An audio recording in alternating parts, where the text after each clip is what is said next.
प्राकृतिक वातावरण है अपने आश्रम। हाँ महाराज जी, आप जो है ये वेदांत आश्रम है गंज वासुदा में, तो आपका परिचय क्या है महाराज जी? गंज वासुदा वेदांत आश्रम एक सनातन की जड़ है, क्योंकि वास्तव में सनातन को सुरक्षित रखना है और अपनी संस्कृति को अक्षुण्ण रखना है, बच्चों में संस्कार देना है, तो आपको गुरुकुलों की रक्षा करना पड़ेगा। गुरुकुलों में बच्चों को भेजना पड़ेगा, क्योंकि जो मॉडर्न विद्यालय हैं वो तुमको चाहे भरण पोषण की विद्या दे सकते हैं, लेकिन आत्मविद्या और कल्याण के मार्ग की विद्या नहीं दे सकते। उनका कोई नहीं मरता है, चाहे कैसा भी विद्यार्थी हो, लेकिन वास्तव में हमारे सनातन की जो परंपरा है, जो गुरुकुलों की परंपरा थी, उससे ही हमारी संस्कृति सुरक्षित है। उस संस्कृति सुरक्षित रहेगी तो हमारे संस्कार सुरक्षित रहेंगे। और यदि जैसे आजकल के युग में लोग मॉडर्न स्कूलों में पढ़ाते हैं, बच्चों को इतनी खर्चा भी करते हैं, हम ये कह रहे हैं कि उसका 1/4 भी वो राशि गुरुकुलों में अपने दानों को दे करके यदि उसका सहयोग करें तो ये सनातन संस्कृति और उस विद्या से बहुत आपको मिलेगी। लेकिन आजकल तो लोग कहते हैं कि हमें हवाई जहाज चलाना सीखना पड़ेगा, हमें आधुनिक हथियार चलाना सीखना पड़ेंगे, तो वो गुरुकुल में हम नहीं कैसे सीख पाएंगे? नहीं, ये सारी परंपराएं अपने गुरुकुलों में भी ठीक है। अच्छा। हाँ, और आपको क्या होता है, जो भगवान राम जी के पास पुष्प विमान था वो गुरुकुल के ही हमारे भगवान ऋषि ने ही बनाया। हाँ हवाई जहाज हवाई है, हाँ, ये तो बहुत पहले का है। उसमें हवाई जहाज में तो पेट्रोल डीजल की आवश्यकता पड़ेगी। हाँ। वो केवल मन की गति से चलने वाला वाहन है। और सुना है और पढ़ा भी है मैंने भी, जहाँ तक देख आप के माध्यम से मैंने, कि एक ही विमान ऐसा था, पुष्पक विमान, जो कि बिना ईंधन से चलता था। आज तक कोई भी वैज्ञानिक ऐसा विमान का निर्माण नहीं कर पाए जो बिना ईंधन से चलता हो। बिना ईंधन के चलता। दूसरी विशेषता उसमें और थी कि जितनी सवारियां उतनी ही उसमें जगह बन जाती थी। अच्छा। हाँ, कि मतलब एक सीट उसमें जो है हमेशा खाली रहती थी। हाँ, मतलब कभी उसको हाउसफुल नहीं कह सकते थे। हाँ। जैसे आज रेलों में ट्रेनों में मारामारी है ना, हाँ, तो वो अपनी ये सनातन संस्कृति की देन थी वो ऋषियों की, और हाँ। भारतवर्षी ने उसको बनाया। भारद्वाज ऋषि ने बनाया था। तो मतलब हमारे पास तो ये पहले से ही थी। पहले से विद्या है, उसको तो उसी में से लेकर के उन्होंने थोड़ा बहुत कर लिया, वो पूरी विद्या थोड़ी प्राप्त कर पाई। हाँ, और वो तो आजकल के जो विमान है वो क्रैश भी हो जाते हैं, जिनसे दुर्घटनाएं हो जाती हैं। दुर्घटनाएं होती हैं। वो विमान तो किसी ड्राइवर की आवश्यकता भी नहीं, केवल मन की गति से चलता है। मतलब मन से सोच लिया कि हमको वहाँ जाना है, भोपाल जाना है। जैसे हमारे हनुमान जी ना, मनोज व मारुतुल्य वेगम। हाँ ये देखो, ये हनुमान जी को देख लो। हाँ, वो लंका से वहाँ गए, सुसैन वैद्य ने बताया दवा लेने के लिए, द्रोणाथ पर्वत पर। तो सुसैन वैद्य ने कहा कि लक्ष्मण जी का बचना मुश्किल है। क्यों? कि इतनी दूर से कोई रात्रि में आ नहीं सकता है। तो हनुमान जी ने कही, आप बताइए, असंभव को संभव करना ये हमारा काम है। हाँ। उन्होंने यही उदाहरण दिया वहाँ पे कि यदि खोलते हुए तेल में सरसों का दाना छोड़ दिया जाए, जितनी देर में फूट कर तैयार नहीं हो उससे पहले मैं लेकर के जाऊँगा। अच्छा। हनुमान जी ने स्वयं कहा कि असंभव तो हमारे कोर्स में ही नहीं, आप फिर बताइए। हाँ, और आगे वास्तव में लेकर के सनातन की डिक्शनरी में असंभव कुछ भी नहीं है, कुछ भी नहीं। हमने सब कुछ संभव कर दिखाया। ये अपने गुरुकुलों में अपनी ऋषि परंपरा से यदि जोड़े रहें, उस परंपरा को आत्मसात कर लिया जाए, तो कोई भी आज के युग में संभव नहीं। ये जो आज की जो संस्कृति है वो तो कुछ भी नहीं है उसके साथ। लेकिन गुरुकुलों में बच्चों को भेज नहीं रहे हैं पेरेंट्स जो है। वो सब आजकल भोगवादी युग आ गया है। अच्छा। गुरुकुलों में रहने वाले में त्याग होता है, तपस्या होती है, एक साधना करनी पड़ती है, और साधक जब तक साधना तपस्या नहीं करेगा तब तक ये विद्या आ ही नहीं सकती है। बिना साधना के, बिना अनुशासन के विद्या नहीं आएगी। कोई भी विद्या हम नहीं सीख सकते। बाद बाकी विद्या आ भी जाए, सोते सोते पढ़ लो, लेकिन ये विद्या तो ऐसी है कि एक तो गुरु परंपरा से ही पढ़नी पड़ेगी। अच्छा। ये इसका ये भी नियम है कि आपको सुबह ब्रह्म मुहूर्त में इसका पाठ करना पड़ेगा। हाँ, वेद का। आपके यहाँ भी बहुत छोटे छोटे बालक मैंने देखे हैं, यहाँ पर हैं, तो कितने बालक हैं इस समय? 100 के लगभग छात्र हैं। अच्छा, 100 बालक हैं जो आपके यहाँ विद्या। अपनी उत्तर मध्यमा तक शिक्षा है। अच्छा। इसको आप अपनी 12वीं कक्षा कह सकते हैं। हाँ, मतलब 12वीं तक यहाँ है। 12वीं तक। इसके बाद अपना बनारस है, वृंदावन है कहीं, और यहाँ भी प्रयास कर रहे हैं हम शास्त्री का जहाँ तक। अच्छा, आपके पूरे भारत में कहाँ कहाँ हैं लगभग बड़ी वैसे बड़ी तो जगह? सनातन के गुरुकुल हर जगह हैं, लेकिन अपने खुद के जो अपनी संस्था के हैं, वृंदावन में है, बनारस में है, फगवाड़ा में है, और गंजवासुदाम में, अच्छा, 4 गुरुकुल हैं। तो यहाँ ये जो बच्चे यहाँ आपके यहाँ पढ़ रहे हैं, विद्या ग्रहण कर रहे हैं, इनसे क्या कोई राशि ली जाती है या फिर? नहीं, भोजन, आवास और शिक्षा निःशुल्क है। उनसे केवल जितना सरकारी में जो भरा जाता है फीस, उतना नहीं। अच्छा, मतलब निःशुल्क ही? हाँ, निःशुल्क है।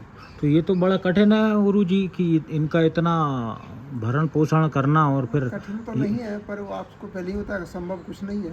हाँ, तो जैसे भक्त जो अपने भक्त भी हैं, सनातन को जो समझने वाले हैं, उनके प्रति आस्था रखने वाले हैं, वो सेवा भी देते हैं, कोई अर्थ रूप में, कोई अन्य रूप में देते हैं, तो उसी से काम चलता है, मांग मांग करके।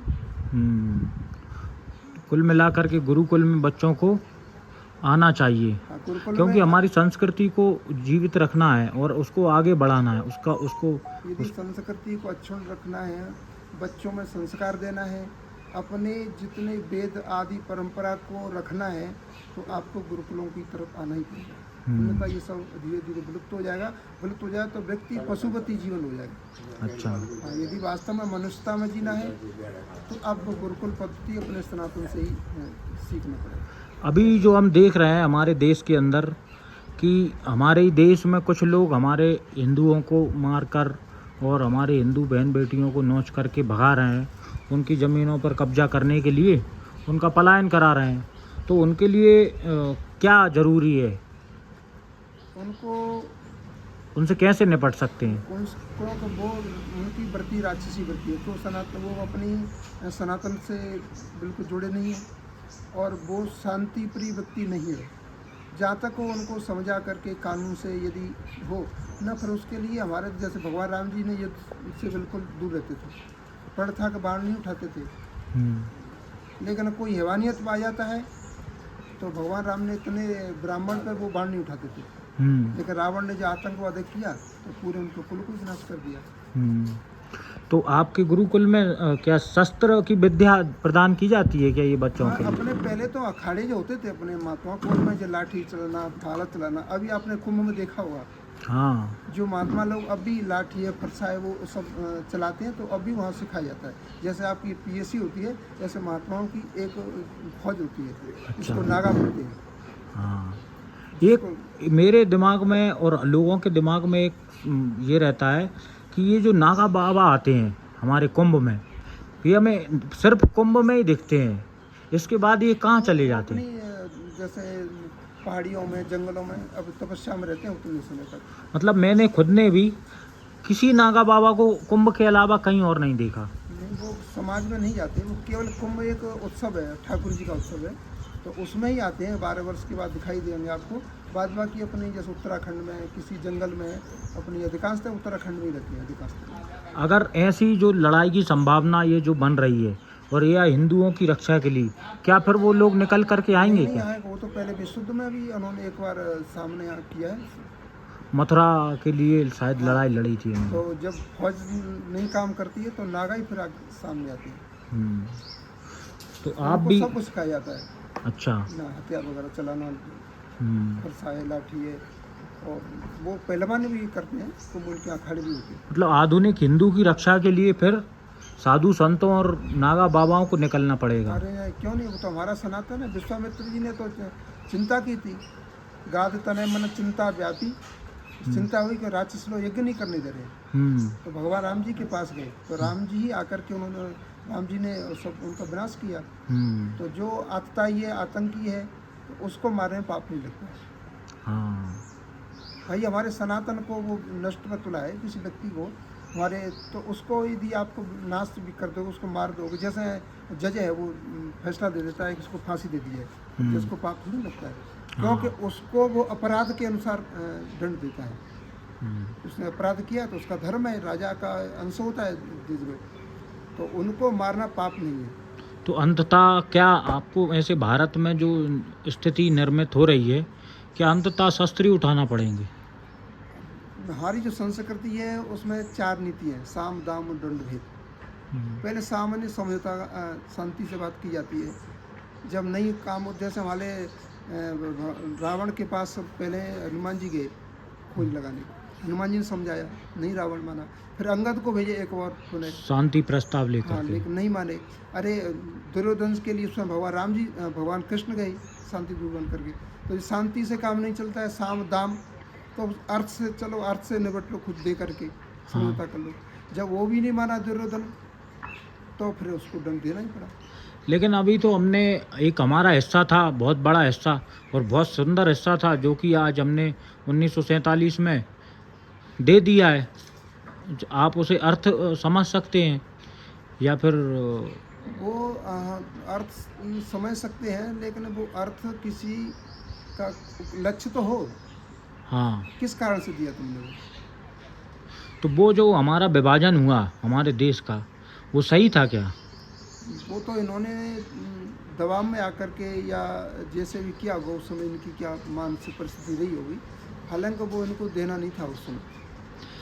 अब जो है, पहले उन्होंने पाकिस्तान ले लिया और अब वो वापस से बंगाल में जो स्थिति निर्मित हो रही है, वो भी वही हो रही है कि तुम यहाँ से भाग जाओ और हम यहाँ पे कब्जा करके और एक नया फिर से एक हिस्सा मांगने लगे।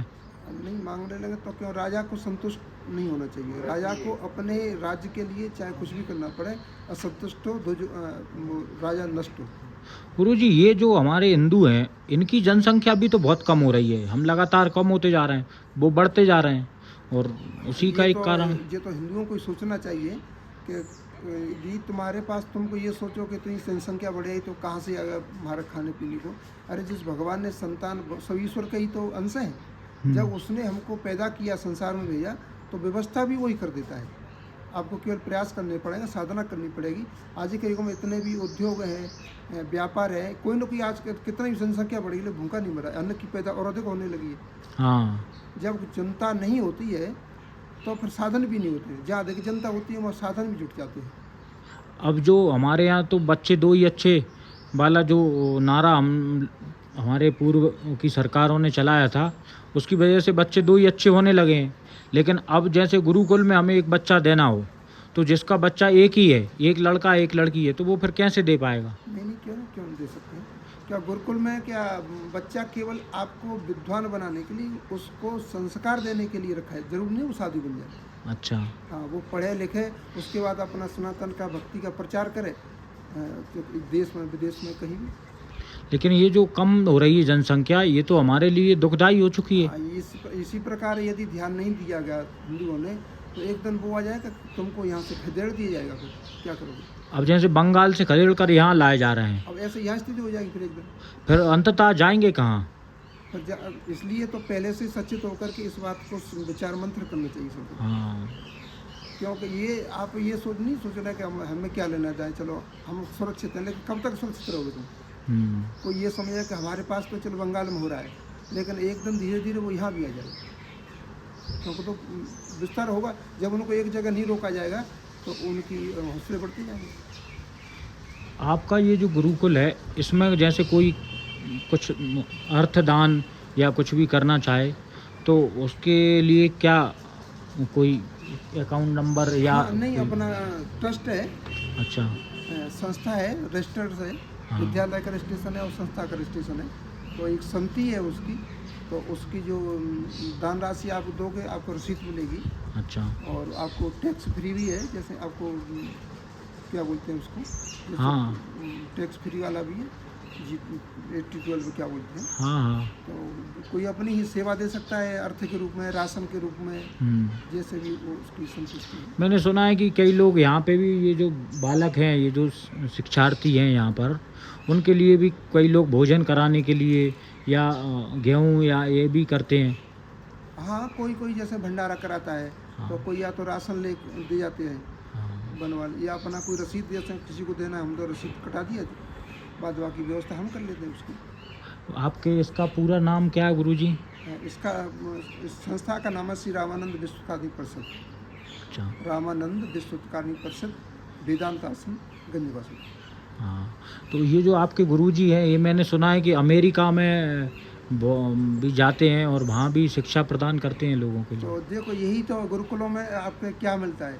यदि गुरुजी गुरुकुल में नहीं पढ़ते तो आज विदेश में अपनी संस्कृति कैसे प्रचार प्रसार करते। हाँ गुरुकुल में ही रह करके उन्होंने ये जगत गुरु का अभी पद मिला है उनको हाँ, कुंभ में। महाकुंभ में। हाँ पूरी धर्म सभा ने तीनों सभी अखाड़ों ने मिलकर के जो जगत गुरु का को पद पर विभूषित किया है। तो ये केवल गुरुकुल में ही रह करके उन्होंने शिक्षा प्राप्त की है। वो वहाँ इंग्लिश में भी अंग्रेजी का पढ़ना इसलिए अनिवार्य है कि अपनी सनातन की संस्कृति की जो बातें हैं उनको हम यदि उन लोगों तक पहुँचाएंगे तो उनकी भाषा सीखना जरूरी है। जरूरी है। इंग्लिश इसलिए जरूरी है कि अपनी भाषा को वहाँ तक पहुँचाने के लिए माध्यम के लिए। तो वो गुरुजी ने गुरुकुल में ही रह करके भोपाल रहे, बनारस रहे और उन्होंने गुरुकुल के लिए 4 विद्यालय खोले हैं। और जहाँ भी उनका आश्रम होता है गुरुकुल के बिना हमारा विद्यालय कोई आश्रम चलता ही नहीं। गुरुजी आपका बहुत बहुत धन्यवाद। और हमारे सभी जो दर्शक हैं, हिंदू हैं, जो सात्विक हैं, जो सज्जन हैं, उन सभी के लिए आपका आशीर्वाद दें, ऐसी मेरी आपसे प्रार्थना है। सभी को मंगल में कामना हो। लेकिन हम यही चाहते हैं कि आप गुरुकुल में आकर के एक बार देखें सुखी। हाँ उसका निरीक्षण करके वास्तव में गुरुकुल में क्या होता है। हाँ, जब बातें सुनने में कुछ होती हैं और देखने में कुछ होती हैं। पूरी प्राकृतिक रूप से वातावरण है और प्राकृतिक पद्धति से ही सबको सिखाया जाता है। साधना कराइए, तपस्या का संध्या कराइए, इस प्रकार संध्या होती है। वो सारी चीज़ें सिखाई जाती है। तो अपने विद्यार्थी को एक कुछ चीज़ छोड़ करके देखे तो वो उसमें अंतर देखे। उस विद्या में इस विद्या में कितना अंतर है। ठीक है गुरुजी, सादर प्रणाम। जय सभी को जय श्री राम।